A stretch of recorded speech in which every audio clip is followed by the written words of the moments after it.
여러분 이렇게 만나 뵙게 돼서 참 반갑고 좋습니다. 귀한 자리에 저를 불러주셔서 감사를 드리고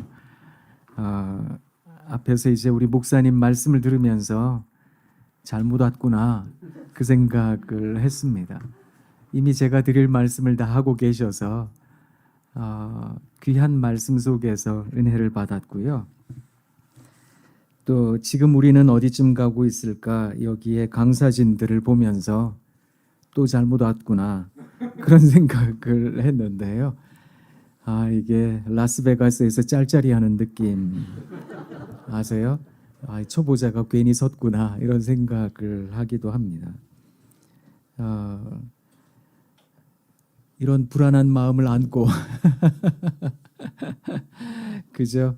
여러분들과 함께 하나님 말씀 한 군데 바라보면서 아름다운 상담이 이끄는 양육이라는 주제로 같이 좀 얘기를 나누도록 할 텐데요.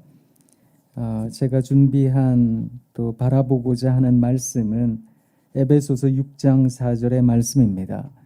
제가 말씀 읽어드릴 테니까 가슴으로 한번 들어보시면 좋겠습니다. 또 아비들아 너희 자녀를 노엽게 하지 말고 오직 주의 교훈과 훈계로 양육하라. 오늘은 아까 우리 목사님 말씀해 주셨던 것처럼 어린이 주일입니다. 특별히 이 어린이 주일에 이 말씀을 통해서 우리가 만나는 사람들에 대하여 어떤 자세와 또 어떤 태도로 만나야 되는 것일까? 이걸 같이 좀 생각해 보려고 하는데요.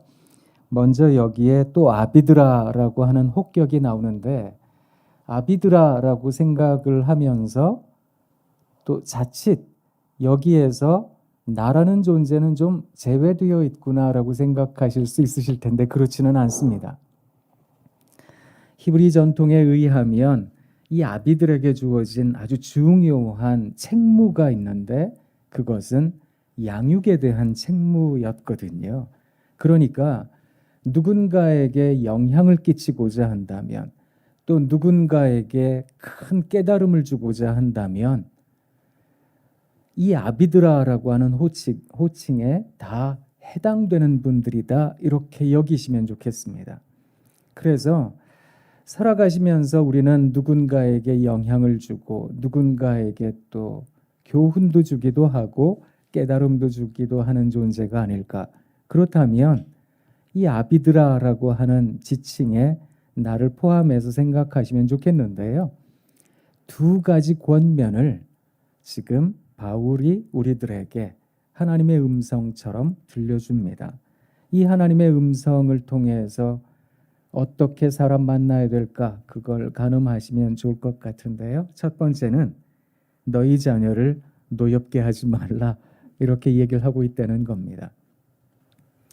누군가에게 노여움을 준다라고 하는 것은 사실은 그 노여움을 주는 대상 자체가 가지고 있는 감정 혹은 정서 그것이 어쩌면 그 앞에 있는 사람에게 잘못 전달되고 있기 때문은 아닐까. 그리고 여러 가지 오해와 억측을 불러일으킬 만한 그런 태도와 관점과 또 그런 행동들을 통해서 노여움을 불러일으키고 있는 것은 아닐까라고 하는 걸 생각할 수 있다는 겁니다. 그런 점에서 누군가를 노엽게 하지 않으려면 일단 나 자신의 행동, 나 자신의 자세, 내가 지금 하고 있는 말의 특징 이런 것들에 대하여 여러분들이 한번 생각하실 수 있으셔야 된다 이런 건데요.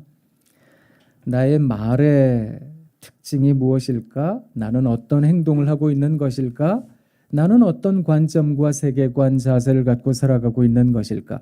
이걸 생각하신다는 것은 다시 말하자면 나라는 존재가 어떤 존재인지에 대한 분석이 필요하다라는 개념으로 이해하실 수 있다는 겁니다. 사람이라는 존재는 태어나면서부터 경험이라는 것을 합니다. 그 경험 가운데에는 좋은 경험도 있겠고 좋지 않은 경험도 있을 텐데요. 그 좋다라는 말과 좋지 않다라는 말을 가늠하는 것은 결국 나라는 실존입니다. 나라는 존재 안에 흔히 심리학자나 상담학자들이 이야기하는 것처럼 자아 구조가 있고 또 자기라는 구조가 있기 때문에 호, 불호라고 하는 구분이 가능하기도 한 거거든요. 결국 나라는 존재가 가지고 있는 생각과 사상 또 철학, 관점, 태도라고 하는 것은 결국 내가 설정한 자기 구조에 의해 가능한 것이다. 이렇게 생각할 수 있는데 조금 어렵지요? 어려운 이 말을 쉽게 풀어서 얘기를 하면 여러분 이 세상에 내가 이야기한 것을 모든 사람들이 다 받아들일 수 있을까요? 그렇지 않습니다. 나는 분명 합리적이라고 생각하는데 나는 분명 이게 옳은 길이라고 생각하는데 어떤 사람들은 그거 합리적이지 않아요. 그거 옳지 않아요. 라고 생각할 수 있다는 겁니다. 왜요? 그 사람이 가지고 있는 경험 또 그 경험에 의한 자기라는 구조에 의해 어떤 판단을 내리기 때문인데요. 교회 일을 할 때도 그렇거든요. 쉽게 한번 생각해 보세요. 어떤 분들은 이렇게 말씀하세요. 하나님 앞에 드린 그 과부의 두렙돈과 같은 그 귀한 하나님의 헌물, 그 예물을 갖고 우리가 하나님 일을 할 때에는 어떻게 하든 좀 아껴야지요. 1원이라도 좀 아끼고 남기는 것 없이 규모 있게 잘 해야지요. 이렇게 얘기하는 분에게 또 다른 한 분이 얘기를 합니다. 아니, 잠언에 있는 말씀처럼 하나님 믿는 사람들은 날마다 잔치하듯 살아야지요. 좀 뭔가를 하더라도 풍성하게 차리고 뭔가를 해도 좀 남게, 그래서 마치 12광주리가 남는 오병이어의 기적을 우리가 경험하듯이 그저 행사하고 남은 거 있으면 필요한 사람들한테 여기도 조금 저기도 조금 나눠줄 수 있는 거 아니겠습니까? 여러분은 이 두 의견에 대해 어떤 쪽에 더 동의가 되세요? 근데 그것은 결국 자기의 개인의 의사이지 어느 쪽이 옳다, 어느 쪽이 그르다라고 이야기할 수는 없다라는 겁니다. 이건 옳고 그름의 문제가 아니라 그냥 자기가 생각하는 판단 여하에 달려 있는 것인데 그 판단 역시 자기가 가지고 있는 경험, 자기가 가지고 있는 여러 가지 삶의 이야기로부터 비롯되었다라는 것입니다. 그런 점에서 어떤 사람은 화를 내고 있는 상황에 어떤 사람은 덤덤합니다. 어떤 사람은 울고 있는 상황에 어떤 사람은 웃습니다. 물론 사람이야 인지상정이라 비슷하게 생각하고 비슷하게 감정을 느낍니다. 그게 사람일 테니까요. 그런데 세부적으로 들어가게 되면 저마다 느끼는 감정들이 다 다르더라는 겁니다. 그렇기 때문에 내가 가지고 있는 생각을 누군가에게 강요하듯 한다? 이건 어쩌면 마치 내가 말하고 있는 것이 우리 주님께서 말씀하시는 것처럼 내가 곧 길이요 진리요 생명이다 말하고 있는 것과 비슷한 게 아닐까요? 하나님께서는 그렇게 말씀하실 수 있고 예수님께서는 그렇게 말씀하실 수 있지만 사람이 그렇게 말을 한다는 것을 신학적으로는 교만이라고 말을 합니다. 그래서 이게 옳아요, 이게 옳습니다 라고 말하는 거, 그거 영적인 바벨탑 쌓는 겁니다. 그러니 너무 쉽게 누군가를 판단하고 누군가를 정죄하듯 말할 수 없다라는 겁니다. 누군가에 대해서 노하게 해서는 안 됩니다 라고 하는 이 권면은 사랑하는 여러분, 언제나 우리 스스로를 겸손하게 만들 필요가 있습니다 라는 말과 다름이 아닌 겁니다. 크리스토퍼 라이트라고 하는 선교 신학자가 있는데요. 이 사람이 하나님의 말씀을 전하는 사람들에게 있어야 할 3가지 품성에 대하여 이야기를 합니다. 그걸 앞글자만 줄여서 HIS, His라고 부르는데요. 맨 먼저 나오는 H는 humility, 이 말은 겸손이라는 말입니다. 하나님의 말씀을 전하는 사람들, 진리를 전하는 사람들은 어떻게 하든 겸손해야 된다는 겁니다. 이 겸손이 어디까지 이르러야 되는가 하면 그리스도 십자가에까지 이르러야 된다. 이렇게 말을 합니다. 여러분 생각해 보세요. 우리 목사님께서 좀 전에 말씀해 주셨잖아요. 우리 주님께서 내가 곧 길이요 진리요 생명이라고 말씀하셨다고요. 이 말씀은 사실은 세상을 두 쪽 내는 말씀이거든요. 그러니까 한쪽은 주님의 길에 있는 사람들, 한쪽은 주님의 길에 있지 않은 사람들. 그래서 이분법적 구도가 가능해집니다. 그래서 심지어 이렇게 전도하기도 합니다. 예수천당, 불신지옥이라고요. 명동거리에서 우리가 자주 듣게 되는 스피커의 소리이기도 합니다.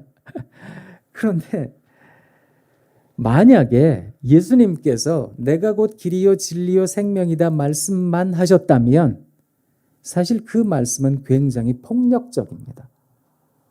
누군가를 소외시키는 말씀이기 때문에 그렇습니다. 그런데 그 말씀을 하신 예수님께서 십자가를 지셨습니다. 그래서 에베소서 2장에 보면 그리스도 십자가의 고난이 중간에 막힌 담을 허는 일이었다고, 먼 데 있는 사람과 가까운 데 있는 사람을 하나가 되게 한 것이라고, 중간에 막힌 담을 허는, 다시 말하자면 화목과 화해를 이루는 길이라고 표현을 하고 있거든요. 이걸 생각해 보면 진리를 선언하는 사람들은 언제나 희생할 준비가 되어 있어야 합니다. 라는 겁니다. 진리를 선언하는 사람들이 그 중간에 막힌 담과 같은 구분하려고 하는 폭력적 양상을, 이걸 제어하고 혹은 이걸 비켜가기 위해서는 항상 겸손할 준비가 되어 있어야 된다는 겁니다. 그래서 그리스도인은 좀 손해볼 줄 알아야 됩니다. 손해보면 바보 같다는 생각이 들지요. 나는 속도 없네. 난 속이 썩어 문드러졌네. 난 속이 비었네. 그런데 속이 비면 빌수록 울림이 깊어지는 것을 우리 주님께서 보여주셨던 겁니다. 우리 주님께서는 보스 스피커를 사용하신 게 아니고 엄청난 메커니즘을 자랑하는 그런 여러 가지 통신 매체를 사용하신 것이 아닌데, 오늘날 보면 그 예수 그리스도의 진리의 말씀들이 우리에게까지 이어지지 않았겠습니까? 그 깊은 울림이 우리들에게 전달되었던 것은 바로 그리스도 십자가의 고통, 그것을 예수님께서 지셨기 때문에 우리가 거기에서 감동을 받는 것이 아닐까, 이런 생각을 해봅니다. 크리스토퍼 라이트가 이야기했던 두 번째 진리를 전하는 사람의 자세는 integrity. 이것을 우리가 일치성이라고 얘기를 하는데요. 신학교에서 다음 세대 양육에 대하여 굉장히 관심이 많거든요. 그래서 저희 학교에서도 기독교 교육학과 교수님들께서 여러 가지 또 설문도 하고 또 연구도 하고 하셨는데, 다음 세대가, 우리가 흔히 말하는 자녀 세대가 신앙에 대한 전수에 대하여 가장 큰 걸림돌이라고 여기는 것, 그것이 부모님 세대의 불일치성이라는 겁니다. 다시 말하자면 신앙과 삶의 괴리가 너무 크더라는 겁니다. 분명히 예수님 잘 믿는 분이고 교회 열심히 다니고 진짜로 기도 많이 하는 분인데 집에서 때린다는 거예요. 집에서 욕한다는 거예요. 그냥 속인다는 거예요. 그냥 직장 생활하면서 나쁜 짓은 다 하시더라는 거예요. 그걸 보면서 자녀들이 신앙이 뭔가 도대체, 신앙은 과연 삶을 변화시키는가? 신앙은 인격을 변화시키는가? 신앙은 성품을 만들어가는가? 거기에 대하여 회의감을 많이 느낀다는 겁니다. 그래서 난 교회 안 갈래. 가면 뭐해? 이런 얘기들을 아이들이 많이 한다는 거거든요. 그 인테그리티라고 하는 일치성, 이게 우리 그리스도인들이 가져야 될 품성이 아닐까. 세 번째, 그 크리스토퍼 라이트가 말했던 자세, 태도, 마지막 세 번째 S는 simplicity, 단순함이라는 겁니다. 이 단순함은 일종의 담백함과 흡사한데요. 충북대학교의 국어국문학과 교수이셨던 은퇴하신 정효구라는 교수님이 이 담백함이라는 글에 대하여 이렇게 수필처럼 쓰기도 했는데, 이분이 얘기하기로는 담백함이라고 하는 것은 지나침도 모자람도 아닙니다. 담백함이라고 하는 것은 지나치게 기름지지 않았는데도 사람을 살찌우는 것입니다. 재미있게 표현을 했는데요. 생각해보면 우리는 담백하게 살아가고 있는가? 언제든지 내려놓을 준비가 되어 있는가? 뭐 부하거나 가난하거나의 문제가 아니라 맑은가? 그래서 청빈이든 청부든 저는 그것이 무엇이든 상관이 없다는 생각을 합니다. 언제든 아까 우리가 지금 여기에 대한 말씀을 들었듯이 하나님, 제가 가난합니다. 가난하지만 가난한 대로 살아보겠습니다. 하나님, 저 부합니다. 그런데 그 부한 대로 한번 살아보겠습니다. 이 말은 어떤 부함이라고 하는 것을 교만함으로 나타내겠다는 것이 아니라, 또 가난이라고 하는 것을 어떤 절망으로 받아들이겠다는 것이 아니라, 부할 줄도 알고 가난할 줄도 알고 풍부에 처할 줄도 알고 빈곤에 처할 줄도 아는 바울이 말했던 자족, 그 자족을 깨닫는 사람은 내게 능력 주시는 자 안에서 내가 모든 것을 할 수 있습니다 라고 고백할 수 있는 거거든요. 저는 누군가를 노하지 않게 해야 됩니다 라고 하는 이 말씀 속에서 우리가 어떻게 살아야 될까, 이것을 발견해 봅니다. 그리고 우리 스스로가 이런 품성을 갖기 위해서 무엇을 해야 될까, 그것에 대하여도 함께 생각해 봄직한데요. 나는 어떤 존재일까? 나라는 존재는 과연 어떤 경험과 어떤 이야기들을 갖고 있는 존재일까? 이걸 위해서 간단한 워크숍 하나를 제안드리고자 합니다. 종이를 꺼내 두시고 인간이 경험하는 4가지 아주 기본적인 감정의 군들을 적어 보시는 거예요. 뭐 지금 꺼내시고 지금 하시려는 게 아니라 나중에 하시면 됩니다. 맨 위에다가 기쁘다, 기쁨, 즐거움, 이 단어를 적어 놓으시고 그 기쁨이라는 단어에 어울릴 만한, 나는 언제 기쁘지? 생각해 보세요. 그 상황을 20가지를 적으시는 겁니다. 2번째 장에다가는 슬프다, 우울하다, 눈물이 난다, 이걸 적으시고 슬픔이죠. 거기에 대한 20가지 상황을 적어 보세요. 3번째 장에다가는 분노, 화가 난다, 뭐 화가 치민다, 성질난다, 그 단어를 적으시고 20가지 상황을 적어 보세요. 마지막 4번째 장에다가는 불안하다, 떨린다, 안절부절 못하겠다, 이런 단어를 적어 두시고 20가지 상황을 한번 적어 보세요.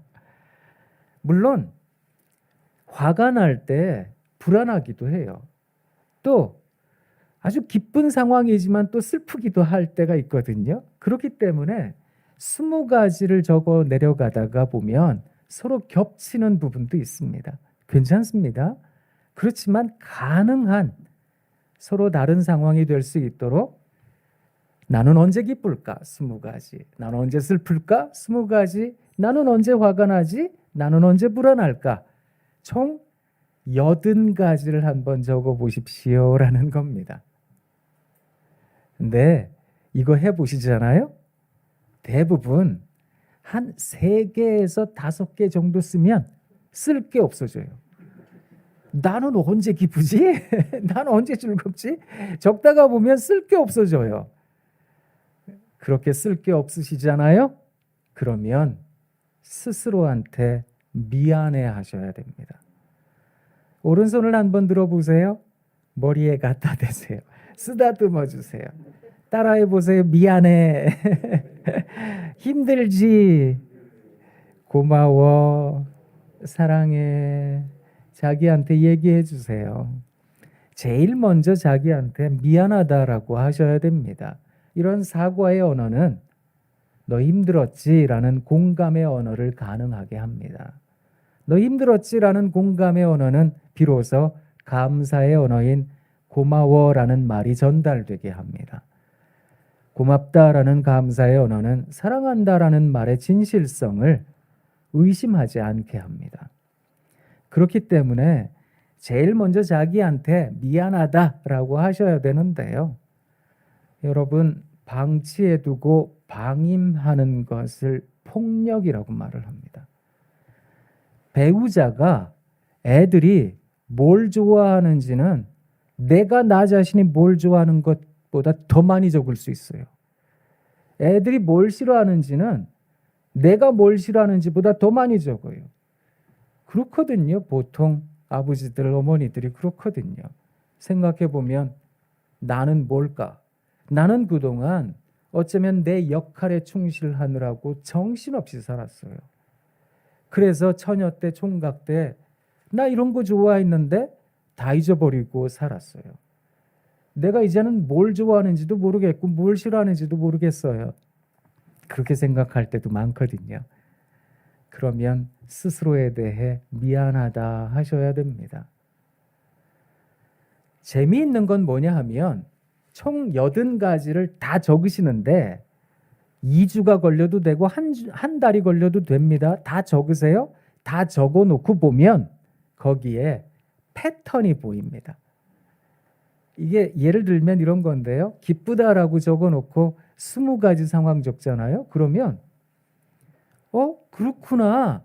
나는 혼자서 뭘 할 때 기쁜 사람이구나. 적어놓은 거 보니까 다 혼자 뭐 하는 거예요. 나는 여러 사람들이랑 막 모여가지고 북적북적 대면서 뭔가를 막 만들어 이럴 때 기쁜 사람이구나. 난 뭔가를 좀 창의적이고 만들어내고 예술적으로 뭔가를 해낼 때 기쁜 사람이구나. 난 뭔가를 좀 여행도 다니고 누리고 좀 만끽하고 소비하고 그럴 때 기쁜 사람이구나. 자기의 기쁨의 특징이 나타납니다. 이걸 알고 계셔야 됩니다. 난 내 기쁨의 특징은 이런 거고 내 슬픔의 양상은 이런 거고 분노의 특징이 이거구나. 색깔이 이런 거로구나. 불안함의 색깔이 이런 거로구나. 알고 계셔야 됩니다. 왜 이걸 알고 계셔야 되는가 하면 지금 별로 뭐 감정이 안 느껴지시죠? 그렇지만 엊그제 화났던 일이 조금 있다 생기면 화내실 거죠. 그죠? 지난주에 슬펐던 일이 또 일어나면 우실 거죠. 이게 비슷하게 나타납니다. 내 마음의 지도가 그렇게 만들어졌거든요. 무엇 때문에요? 내가 살아오면서 경험했던 많은 경험의 이야기들 속에서 나 스스로가 그렇게 하나의 심리의 지도를 만들어낸 겁니다. 그러다 보니까 그저 맑을 때는 괜찮아요. 그런데 비가 오면 이게 물줄기가 생기는데 그 물줄기가 흘렀던 대로 흘러갑니다. 그러다 보니까 기쁜 일, 슬픈 일, 뭐 화나는 일, 불안한 일 이런 일에 대하여 내가 가지고 있는 그 특징이 고스란히 남는다는 건데요. 심리학과 상담학에서는 약간 아는 게 힘이다 이런 인식이 치료라는 개념과 연결될 때가 많거든요. 그래서 나 자신이 어떤 존재인지 아는 것, 이것을 치료입니다라고 얘기를 합니다. 이걸 잘 알아야 된다 이런 건데요. 그럴 일은 절대로 일어나서는 안 되겠고 그런 일은 안 일어날 테지만 혹시 여러분 이제 정신건강의학과의 그 락트 캐럴이라 그래서 좀 정신질환이 심각하면 이제 병원에 수용되는 병원에 이제 들어가게 되시거든요. 거기에 들어가셔서 나오시고 싶으면 이제 한 200~300개의 설문을 줘요. 거기에 군데군데 어떤 문항들이 있는가 하면 당신에게 이런 질환이 있었다는 것 인정하십니까? 당신이 이것 때문에 힘들었다는 거 아십니까? 당신이 이런 일을 통해서 당신 가족들이 어려웠다는 거 아십니까? 당신이 이런 문제로 지금까지 많은 시간과 재정을 허비했다는 것 아십니까? 이런 문항들이 있어요. 거기에 모두 다 예라고 하셔야 돼요. 거기에 하나라도 아니요 하면 의사가 한 달 더 계셔야 됩니다. 이렇게 얘기를 합니다. 내 문제가 무엇인지, 내게 어떤 여하튼 흐트러짐이나 왜곡된 부분이나 잘못된 부분이 있는지 그것을 인정하는 것. 그게 치료의 핵심이라고 보는 겁니다. 나에 대한 인정, 나에 대한 수용, 나를 받아들이는 것. 아, 이게 나구나. 그게 정신건강의 기초라고 보는 거거든요. 그렇기 때문에 휙 하고 지나가는 게 있어야 돼요. 지금 이제 우리 자매님하고 저하고 오늘 처음 뵙지만 조금 있다가 예를 드는 거예요. 이제 저한테 어떤 얘기를 했어요. 그러면 그 얘기가 제 마음속에 걸리는 게 되면 저는 이런 생각을 해야 되거든요. 휙 하고 지나가는 게 있어야 됩니다. 저 자매 말 속에서 조금 속상한 게 있는데 이게 느껴져야 되거든요, 저한테.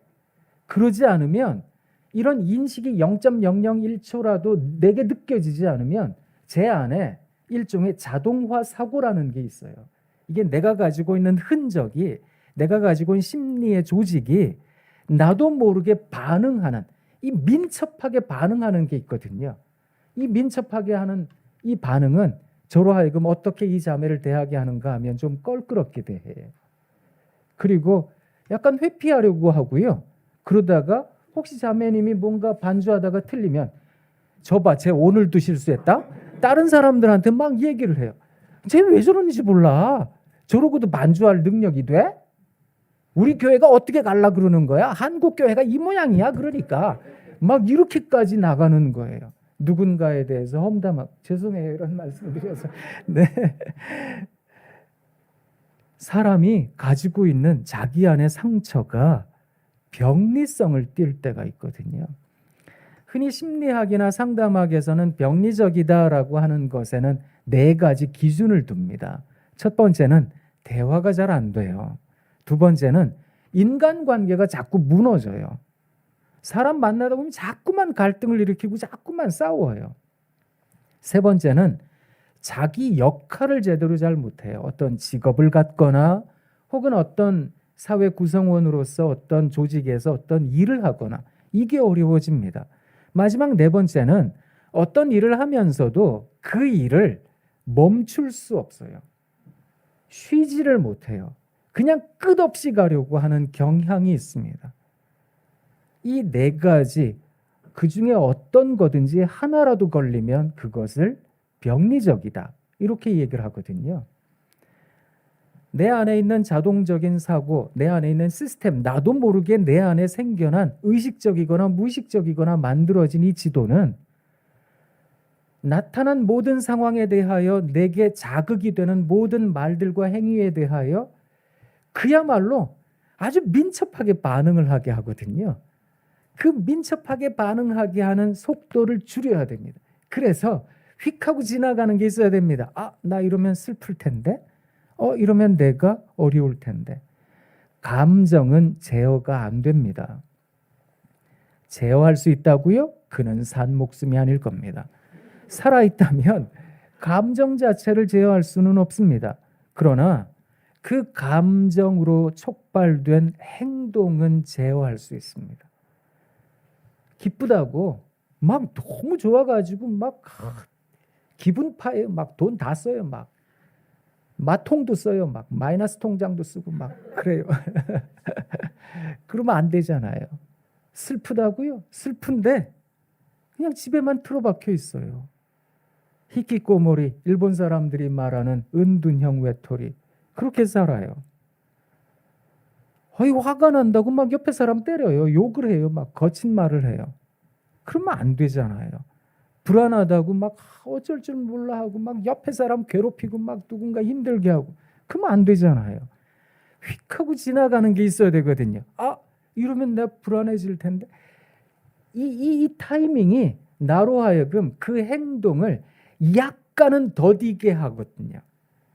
그래서 이 더디게 함을 점점 더 쌓아나가면 충동이 조절된다. 이런 얘기를 하는 겁니다. 그래서 나에 대하여 잘 알고 계셔야 돼요.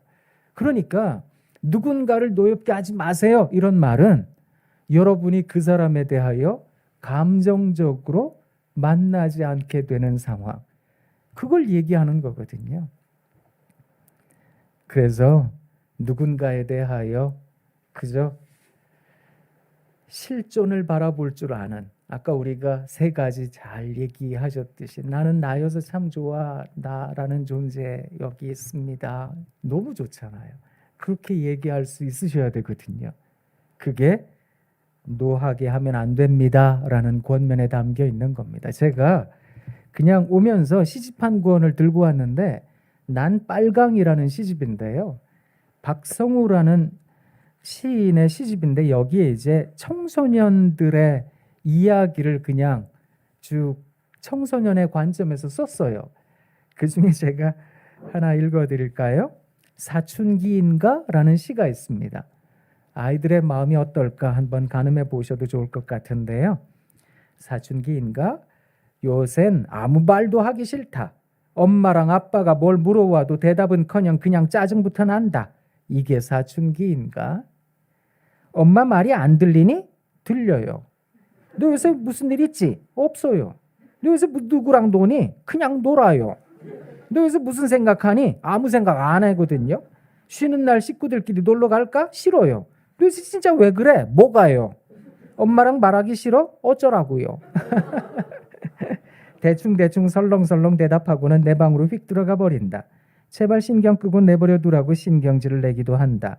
엄마든 아빠든 다 귀찮아서 방문도 틱 잠가 버린다. 넌 안 그러니? 이게 애들 마음이라는 건데 하나 더 읽어드릴까요? 심부름이라는 시가 있어요. 누나는 고3이다. 반에서 1, 2등 하는 고3이다. 그런 누나가 뜬금없이 만두가 먹고 싶다고 해서 뒤에서 5등 정도 하는 데가 밤늦게 만두 심부름을 갔다. 너무 늦어서 이 골목 저 골목 문 닫지 않은 만두집을 찾아 헤매다가 큰 사거리 근처까지 나가서 겨우 샀다. 만두가 식을까 봐 뛰어서 집으로 왔다. 심부름 가서 딴짓하다 왔다고 엄마한테 잔소리를 잔뜩 들었다. 난 뒤에서 5등이니까 말 대꾸할 힘이 없어서 그냥 잤다. 보면 그렇죠. 이 세상에 나만 제일 힘들어요. 사실 사람은 자기중심적입니다. 그러니까 내가 경험하는 고통이 제일 큰 고통이죠. 그런데 나 못지않게 그도 힘든 인생 살아가고 있다는 것. 거기에 대한 살뜰한 마음이 있다면 누군가를 노하지 않게 하지 않을까? 이런 생각을 한번 해봅니다. 그래서 저는 여러분들께 이제 또 학교에 있는 사람이라서 자꾸 정리하고 싶은 생각이 들거든요. 노하지 않도록 해야 됩니다. 이거에 대해서 이제 여러분들께 세 가지를 말씀을 드렸는데 첫 번째는 사랑하는 여러분, 누군가를 노하지 않기 위해서 우리가 가져야 될 그리스도인의 자세, 태도, HIS 기억하세요? 그리고 이러한 자세를 갖기 위해서 나는 어떻게 나 자신을 좀 더 이해하고 분석할 수 있을까요? 그래서 간단하게 제안드린 워크숍, 감정의 4가지 군을 한번 살펴보면서 내 감정이 어떤 양상과 색깔을 갖고 있는가 들여다보세요.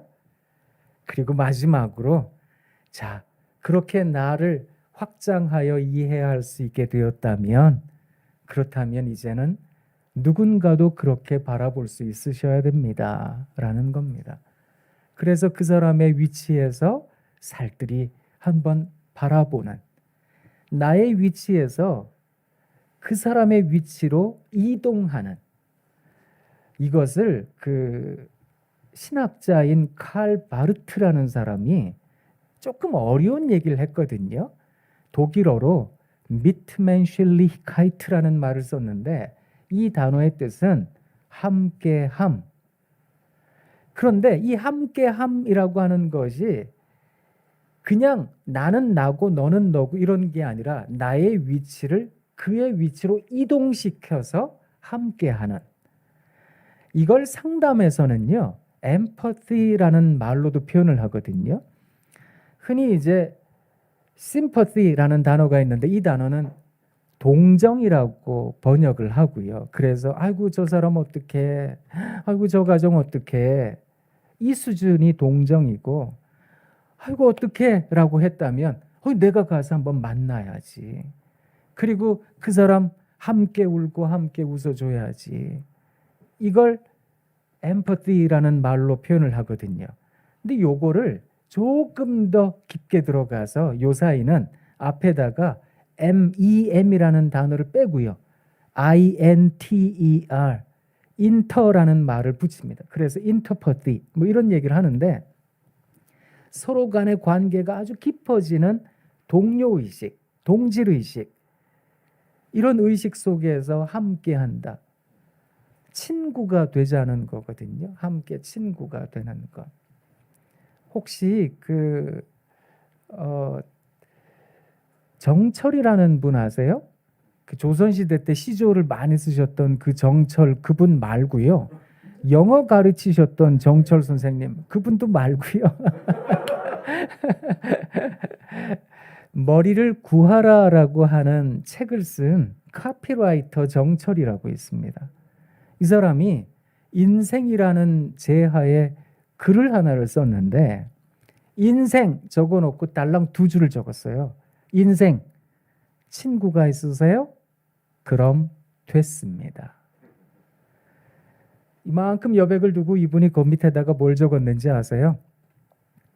우리가 인생하면 생각하는 아주 중요한 단어 2개를 적었어요. 돈, 성공, 그리고 문장을 만들었더라고요. 인생, 돈 좀 버셨습니까? 그럼 됐습니다. 이거 기분 나빠지잖아요. 인생, 성공하셨습니까? 그럼 됐습니다. 비아냥거리는 것 같잖아요. 그래서 연세 많이 드신 어르신들이 인생을 다 지내놓고 그런 말씀들을 하시는 것 같아요. 그래도 친구가 제일이야. 뭐 이런 얘기를 하시는 것 같은데요. 인생, 친구가 있으세요? 그럼 됐습니다. 야, 이게 내 옆에 나에 대하여 함께 울고 함께 웃어줄 수 있는 친구가 있을까? 그 왜 연세가 점점 드시면서 나를 사랑하는 사람들도 하나님 나라 가고 내가 사랑하는 사람들도 하나님 나라 가고 그러다 보면 참 서글프다 이런 생각을 하시기도 하잖아요. 내 옆에 좋은 친구가 있을까? 누가 나한텐 좋은 친구일까? 이런 생각해 보면 나는 잘 살고 있나? 라는 질문을 하게 되는 것 같습니다. 좋은 사람, 좋은 친구. 그 좋은 친구에게는 3가지 특징이 있다는데요. 첫 번째, 시간을 함께 한다. 2번째, 정서를 공유한다. 3번째, 지적하지 않는다. 그래서 친구가 좋은 것 같아요. 왜냐하면 이 친구도 그렇게 생각하거든요. 누가 누구한테 가르친대? 나도 못 사는 인생인데, 나도 제대로 못 살고 있는데. 제가 한참 전에 저희 애들 막 야 이렇게 야 막 소리 지르고 이렇게 살아서 되겠냐 막 이러고 그랬던 적이 있었거든요. 그렇게 막 잡다가 이제 애들 방에서 나와서 안방으로 가는 그 몇 초 안 되는 그 시간에 머릿속으로 휙 하고 지나간 생각 있었거든요. 너는 그렇게 잘 살아서 이 모양으로 사냐? 이 생각이 저를 쳤거든요. 가만 생각해 보면 저도 불안한 인생인데 누가 누굴 가르친대? 그런데 여러분 이런 생각하실 거예요. 그러면 배가 산으로 가는 거 아닙니까? 그러면 권면하고 양육하고 훈육하고 가르치는 건 뭡니까? 이런 생각이 드셔서 혼란하실 수도 있으세요. 그렇죠? 근데 이게 아까 우리 목사님께서 설교 말씀을 너무 잘해 주신 거예요. 진짜로. 도마가 물었잖아요. 어느 길로 가세요? 그 길이 어떤 길입니까? 어디로 가세요? 내가 곧 길이요 진리요 생명. 너는 그냥 내 옆에 붙어 있기만 하면 돼. 너는 나랑 같이 가면 되는 거야. 뭘 그렇게 굳이 따지려고 하니? 그냥 넌 내 친구가 되면 되는 거야. 이런 말씀처럼 들리거든요. 생각해 보면 양육이라는 게 뭘까? 누군가에게 깨달음을 준다는 게 무엇일까? 그것의 특징을 에베소서 6장 4절은 어떻게 말하는지 아세요? 오직 주의 교훈과 훈계로 양육해라. 우리는 이런 생각을 해요. 주의 교훈과 훈계로 양육해라 하면 주의 교훈과 훈계로 가르쳐야 되니까 딱 앉혀놓고 뭔가를 자꾸 지시적으로 얘기하고 이렇게 살아도 이렇게 하는 거야. 근데 그것은 필요하기도 해요. 사실은. 언제까지 필요한가 하면 학령기 이전에, 그러니까 유치원생 때 뭐 이럴 때, 아기 때, 그럴 때는 이게 옳은 거고 이건 그른 거야, 이건 바른 거고 이건 틀린 거야. 그걸 보여주기 위해서 내가 좋은 모델이 되는 거 중요합니다. 그런데 이제 초등학생이 되잖아요. 그때부터는, 예전에는 티네이저라는 말을 썼는데요. 요새는 그렇지 않습니다. 우리나라가 인포메이션 테크놀로지, IT 강국이잖아요. 그러다 보니까 아이들이 또 한 자녀 가정이 많잖아요. 교육에 있어서 부모님들이 도박 용어를 써요. 올인했다. 그래서 돈이 있는 곳에 마음이 있다고 아이들에게 온갖 신경이 가 있다 보니까 세상에 만 8세만 되면 우리나라에서는 사춘기가 시작이 된대요. 그러니까 이것도 우리나라 애들 대부분이 다 사춘기인 거예요. 만 25세까지. 만 8세에서 만 25세까지. 청소년 기본법에 25세까지가 청소년이에요. 규정돼 있어요. 그렇게. 참 우리 애들이 참 힘든 거예요. 그죠? 그렇게 어려운 시대를 살아가고 있는데요. 이렇게 혼란한 사람들, 그들에게 어떻게 영향력을 끼칠 수 있을까? 한번 생각해 보세요.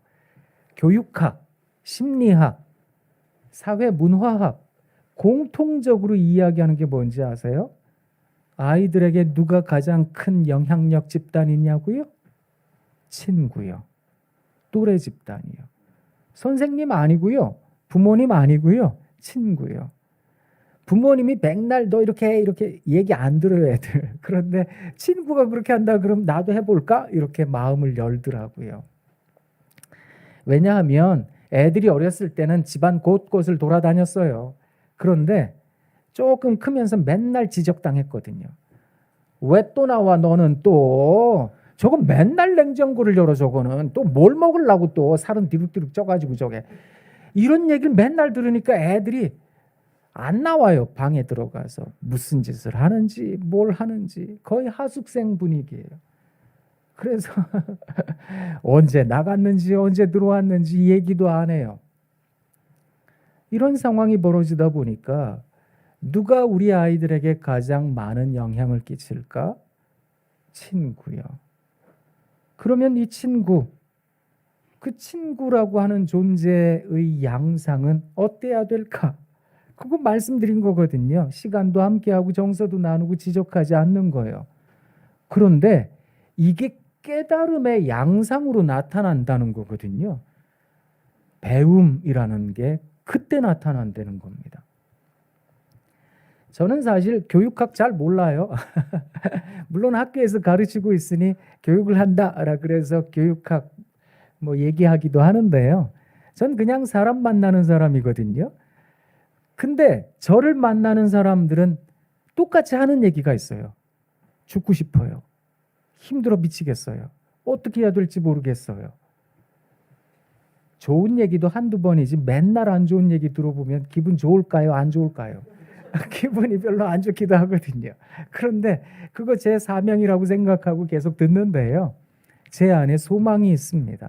그건 뭔가 하면 하나님, 아까 우리가 고백했던 것처럼 문제가 있지만 그 문제와 더불어 한번 살아볼게요.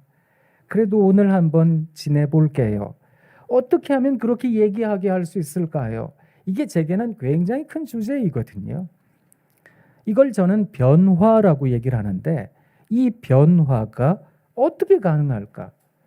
그래서 이 친구 되기라고 하는 관점에서 오늘 본문을 살펴보면 주의 교훈과 훈계로 양육하라라고 하는 것을 지식 전달로 이야기하시면 안 된다는 겁니다. 그 히브리 전통에 의하면 또 초대교회로부터 아주 중요한 가르침에 의하면 주의 교훈과 훈계를 한마디로 정의한 게 뭔지 아세요? 세례 요한도 말했고 예수님도 말씀하셨던 거거든요. 가장 먼저 예수님 말씀하셨던 것. 회개하라, 천국이 가까웠느니라. 천국을 바라보는 사람들, 그들은 어떤 사람들인가 하면 회개하는 사람들이라는 건데요. 회개라고 하는 말을 구약 성경에서는 슈브라는 말로 표현을 합니다. 슈브라고 하는 이 단어는 돌이키다, 돌아서다 이런 뜻이에요. 그런데 이 단어가 확장되어서 나중에는 예배하다 이런 말로도 번역이 됩니다. 우리가 걸어가던 길을 돌이켜서 하나님께로 향하는 것, 이게 예배거든요. 내가 가지고 있는 인간적 욕구, 이생의 자랑, 욕망 이런 것에서 돌이키는 것, 회개. 그것을 성경은 또 이렇게 번역합니다. 소생, 회복 이렇게 번역을 합니다. 누군가를 살리는 것, 회복되는 것. 그게 슈브라고 하는 단어인데요. 왜 예수님께서는 그토록 회개를 외치셨던 것일까? 이 세상이 심지어 종교 지도자들이라고 해도 자꾸만 죽음의 길로, 지옥의 길로 갔기 때문이거든요. 그래서 이 온 세상을 향하여 여러분 돌이켜야 됩니다. 천국을 향해야 됩니다. 그것이 예수 그리스도 교훈과 훈계의 핵심입니다. 그렇게 양육하라는 것은, 아이들에게 그렇게 가르치라는 것은, 그렇게 가르치시는 여러분부터가 먼저 회개해야 됩니다. 이것을 말하고 있는 거거든요. 그래서 언제나 하나님 앞에 설 때마다 주님, 저는 죄인입니다. 저를 불쌍히 여겨주세요. 이것을 고백하는 것. 이게 필요하다는 겁니다. 그렇게 양육하시려는 겁니다. 아이들을 만나실 때마다 마치 우리 하나님을 뵙는 듯, 진리의 빛 앞에 선 듯, 하나님, 저는 죄인입니다. 죄인이 우리 아이들을 만납니다. 하나님께서 그토록 귀하게 여기신 한 생명을 만납니다. 하나님, 저를 불쌍히 여겨주세요. 이 두렵고 떨림으로 아이들을 만나는 것, 그리고 스스로를 언제나 바라보며 자기 자신을, 조금 어려운 단어인데요, 해체할 수 있으셔야 됩니다. 내가 가진 프레임을 무너뜨리셔야 된다는 거거든요. 보통 내가 가진 프레임에 매몰되다 보면 새롭게 내 앞에 드러난 사실, 새롭게 만나게 된 사람, 어떻게 하든 끼워 넣으려고 해요. 끼워 넣어지면 이해가 되고요. 안 끼워 넣어지면 이해가 안 돼요. 이해가 안 되는 사람은 우리는 그야말로 배척할 때가 많거든요. 난 저런 사람 안 만날래. 내 타입이 아니야. 내 스타일 아니거든. 난 이해가 안 돼. 이래버린다고요. 그런데 내가 가지고 있는 이 프레임을 한번 무너뜨려 보는 거죠. 그러기 위해서는 내게 용기가 필요한 거거든요. 야, 엄마가 너 잘 되라고 얘기하는 거야. 아빠가 너 살아보고 너한테 얘기하는 거다. 다 시행착오 경험하지 말라고 얘기하는 거야. 근데 사실은 그렇게 얘기하지만 부모님이 불안해서 그렇게 말씀하시는 거예요. 근데 이 코로나19 감염증 시대가 오면서 부모님도 지금 말을 잃어버렸어요. 왜냐고요? 세상이 어떻게 될지 모르겠거든요. 그래서 우리가 뉴 노멀 시대다 뭐 이런 얘기 하잖아요. 어이구, 예전에 그렇게 해가지고 어떻게 돈 벌어? 라고 생각했던 걸로 돈 많이 벌고 있거든요, 사람들이. 지금 우리 교회도 온라인 컨텐츠 제작 위해서 또 열심히 아이디어를 내고 계신다고 얘기를 들었는데요.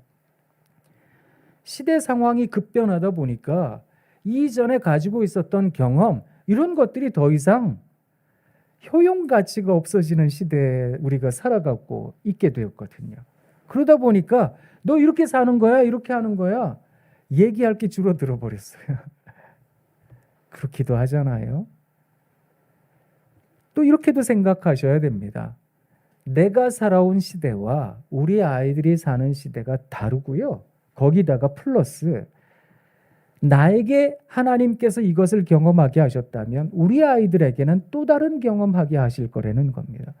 여기에 대한 인식까지 넓혀 놓으시지 않으면 양육이 불가능하다는 뜻이거든요. 누군가에게 깨달음 주고 싶으세요? 그렇다면 자기부터 쳐서 복종케 해야 됩니다. 나를 무너뜨리는 것, 이게 필요하다는 거거든요. 그러기 위해서는 철저하게 내가 어떤 존재인지 알아야 되고, 그리고 내가 너무 쉽게 누군가에게 말하려고 하는 이 경향성, 이런 부분까지 잠깐 홀드해 놓을 수 있는 용기가 우리들에게 필요한 것은 아닐까. 자, 이제 다시 처음으로 돌아가겠습니다. 지금까지는 서론이고요. 이제부터 본론이 시작이 되는데요. 이렇게 말씀드리면 긴장하실 거예요. 그럼 언제 끝났다는 거야? 저는 서론이 길고 본론이 짧은 사람입니다. 아름다운 상담이 이끄는 양육이잖아요. 아름답다. 저는 미화 십자가 교회 되게 좋아하는 이유가 그 앞에 미, 아름다울 미가 있어서요. 아름다움. 저도 아름답다라는 말 좋아하는데요. 그 아름다움이라는 단어에 대하여 한번 찾아본 적이 있었거든요. 그랬더니 아름답다라고 하는 이 단어가 옛날 우리말 고어에서는 아는이답다, 알미라는 단어를 풀어 쓴 게 아름이다, 이렇게 얘기를 하더라고요. 그래서 많이 아는 사람, 또 여러 가지 지식과 학식을 가진 사람, 넓은 경험을 가진 사람, 이런 사람들을 아름답다 이렇게 얘기를 하더라고요. 또 두 번째 어떻게 사용되는가 하면 왜 한자어로 나아 있죠? 또 오등은 할 때 오자 있잖아요. 이런 단어를 아름이라고 우리말로 표현을 했다는 겁니다. 그래서 누가 아름다운 사람인가 하면 자기다울 줄 아는 사람. 이게 약간 유교 철학이기도 한데요. 자기에 대하여 잘 알고 있는 사람, 이런 사람들이 아름다운 사람이라는 겁니다. 이걸 묻고 보면 자기에 대한 깊은 지식이 있는 사람, 아름다운 사람, 그것을 상담이 지향하고 있거든요. 왜 상담합니까? 내가 누군지 알기 위해서요. 나라는 존재가 어떤 존재적 특성을 가지고 있는지, 나의 심리, 내 마음의 구조는 어떤 것인지, 나는 어떻게 마음이 움직이고 있는지, 이걸 좀 알고 싶어요. 이게 상담이거든요. 내 마음 뭔지 잘 모르겠어요. 나는 어떤 생각 가져야 될지 모르겠어요. 이렇게 생각하는 분들이 상담에 와서 함께 그 마음을 찾아가기도 하는 것.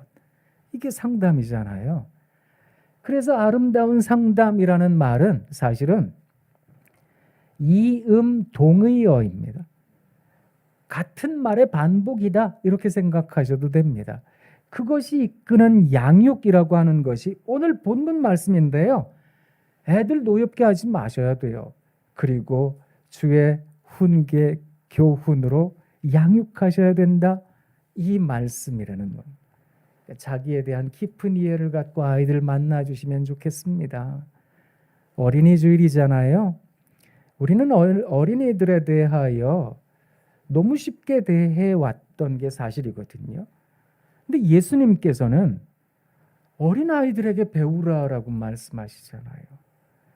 그렇다면 이 아이들이 사실은 우리보다 진리에 조금 더 가까운 게 아닐까? 그렇다면 그 진리를 우리 앞에 두고 있는 우리가 어떻게 그 진리를 대해야 되는 것일까? 그것을 성경이 가르쳐주고 있는 것은 아닐까, 이런 생각을 해봅니다. 그래서 아이들 만나실 때마다 자기도 바라보고 깨달음도 없고 스스로를 겸비케 하는 여러분 되시면 참 좋겠습니다. 사랑합니다. 사랑합니다. 사랑합니다. 제가 이 코로나19 시대에 마스크 쓰고 있어서 요사이 그렇게 잘 하시라 말 못하긴 하지만 그래도 한번 마스크 다 쓰고 계시니까 옆에 앞뒤에 계신 분들 바라보면서 한번 감탄하도록 하겠습니다. 우와! 이야! 우와! 온라인으로 유튜브 보시는 분들도 우와! 우와! 그렇게 아이들을 감탄하고 세상을 감탄하고 살아가실 수 있으시면 참 좋겠습니다. 오늘 강의 여기서 마치겠습니다. 고맙습니다.